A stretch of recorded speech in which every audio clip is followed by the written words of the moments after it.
இன்னைக்கு என்ன கதற விட்ட பயிற்சி கதைகளை பத்தி பார்க்க போறீங்க. சரித்திர சவாலின் 45ஆம் நாளுக்கு உங்களை வரவேற்கிறேன். வேலை முடிஞ்சு வந்ததும் சிறிதளவு ஓய்வு எடுத்துட்டு தோழி வாங்கி கொடுத்த டிஷர்ட்டை போட்டு ப்ரீ ஒர்க் அவுட்டுக்கு தேவையான சக்தியை இந்த செவ்வாழை மூலமா சும்மா சீனா சாப்பிட்டாச்சு. நல்லா மனமா ஒர்க் அவுட் பண்ண உடம்பு ஃபுல்லா அத்தரை தேய்ச்சிட்டு அரங்கத்தை விட்டு வெளியே போயிட்டேன். ஜிம் பேக்கை வச்சு ஷூவை ரேக்ல இருந்து எடுத்து வெறுங்கால வெள்ளை சாக்ஸை மாட்டு கைப்படாம 2 ஷூவையும் போட்டு கொற்ற மழையை பொருட்படுத்தாம கொண்ட கொள்கையில குறிக்கோளோட இருக்கணும்னு புறப்பட்டு பந்தய சாலைக்கு வந்தாச்சு. ஷோல்டர் மொபிலிட்டி அண்ட் ஸ்ட்ரென்தனிங் பண்ணும்போது ஒரு பக்கம் நம்ம சால்வின் உள்ள வந்து விளையாட்டு காட்ட, இன்னொரு பக்கம் கேமராமேன் வீடியோக்குள்ள விரல விட்டு ஆட்ட கொஞ்சம் கஷ்டம்தான். உடம்பு ஓஞ்சு போற வரைக்கும் ஒர்க் அவுட் பண்ண 10 நிமிஷத்துல எல்லாத்தையும் பண்றதுக்குள்ள ஒரு வழி ஆன. இவர் நல்லா பாத்துக்கோங்க, கூடிய சீக்கிரம் அறிமுகம் தேவைப்படாத அளவுக்கு ஃபேமஸ் ஆக போறாரு. 2 குருக்களும் பலமான ஆராய்ச்சியில இருக்க, இங்க நான் பெட் ரெஸ்ட் தேவைப்படுற அளவுக்கு டயர்டா இருக்கேன். சரித்திர சவால் சரிஞ்சிருச்சுன்னு மட்டும் நினைக்காதீங்க, அதுக்கு வாய்ப்பு இல்லை. என் நண்பனை கிடைச்ச நாய் இதுதாங்க. நாளைக்கு இதை எங்காச்சும் பாத்தீங்கன்னா 10 அடி தள்ளி ஓடி போயிருங்க. ஒர்க் அவுட் முடிஞ்சதும் வாழ்க்கை போற போக்கை எப்படி பக்குவப்படுத்தலான்னு நானும் சால்வினும் கொஞ்சம் பகுத்தறிவை பரிமாறிட்டு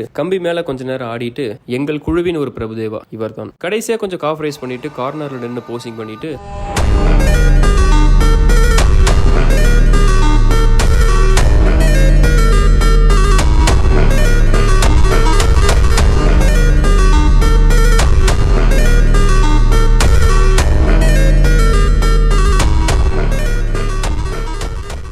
கடைக்கு போய் காத்திருந்து காணொலிக்கு தேவையான ஸ்கிரிப்ட் எழுதியாச்சு. அங்கேயே அமர்ந்து இரவுக்கு கொஞ்சம் புரதத்தை பொட்டலம் கட்டினதோட இந்த நாள் நிறைவடைந்தது.